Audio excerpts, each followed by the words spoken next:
daughter is 12 and she played her first ever game of Australian rules football on the SCG.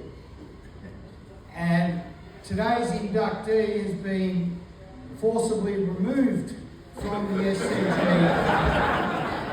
on at least 4 occasions.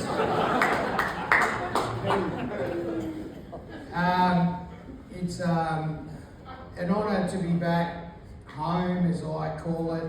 I've lived out of here for 23 years now. It's the best coming home. I get so excited that my wife asks me what's wrong, and I'm like, because I'm going home to see all the people I love. So it's great to be back. And of course, one of the people I love the most arrived in Sydney last night, and that's today's life member. He's, but we're all very, very close. Aldo, Burr, all the boys at this table. Kenny moved away, 23 years ago, I guess. He left Canberra, and I left 2 weeks later. I had separation anxiety, and which was for the best for both of us. But we love coming home and love catching up. Anyway, as a footballer, he was actually quite good, unlike me. He played 169 senior games, and he was part of the 6 in a row with Jack, Wad, and Nostrils, Eagle. And that's a pretty good effort, eh? And he played 91 in the under-19s with Kill. 1992, Kenny, do you know what award you won then? Probably the coaches That's what I love the most about Kenny. He's got no fucking idea what he achieved. Yeah. Anyway, I think it's best if I ask him some questions. But everyone loves him, and he was a very, very good footballer. Stephen David Kent is a new life member.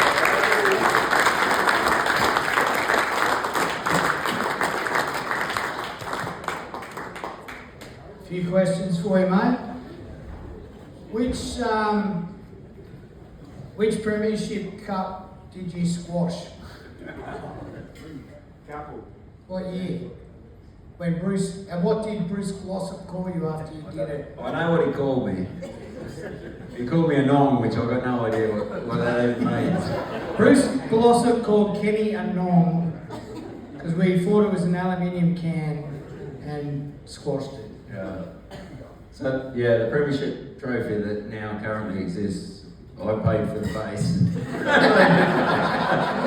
Yeah, shoot break, yeah. So, and I think it's worth remembering how when you came to Canberra, you were courted by one of our adversaries, and you went to their club, and then you came here. Tell everyone how you made the decision to join here. what?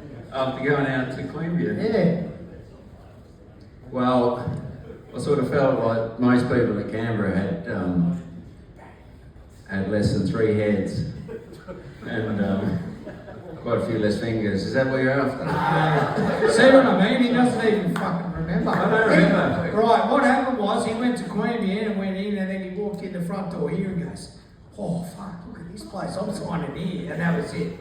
So that's how we got him, yeah. And he Sorry, I should have remembered that. You should. You should. Improv's not my thing. I know you're a professional comedian. I'm not good at improv. Okay. What's only told me I was doing this 5 minutes ago. Well, yeah, I didn't even get the jacket called, did I? I know. What, do you want to say anything about your footy career, mate? Because you're pretty good. Had a mullet and hair. Yeah. I won't say too much. No.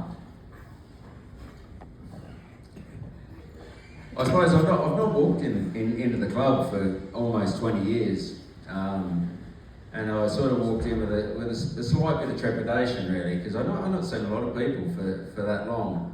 Even though when I was here for 10, 15 years, I sort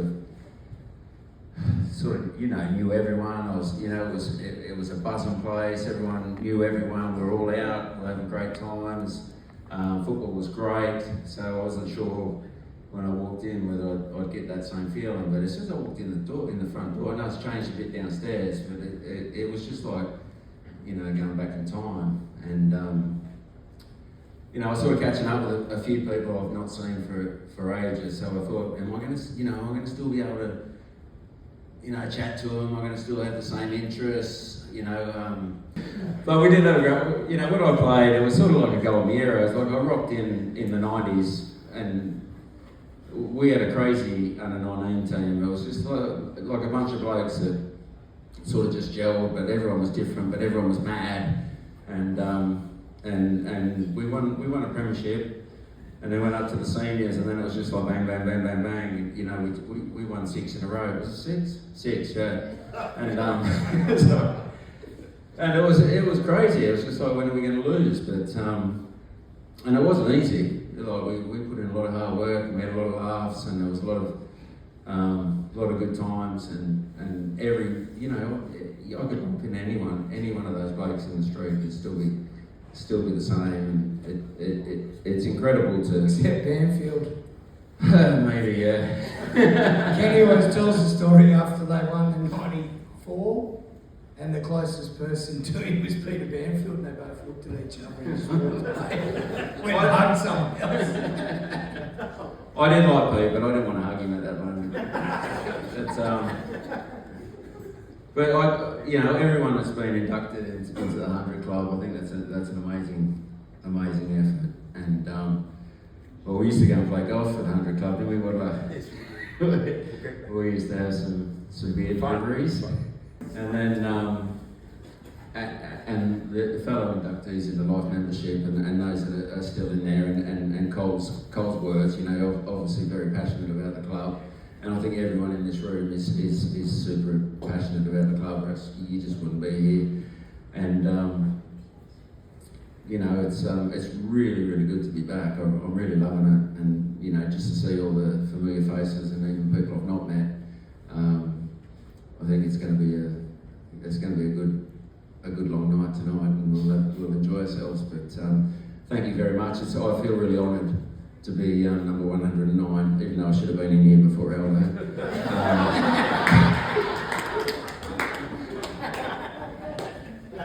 But thank you very much. Cheers.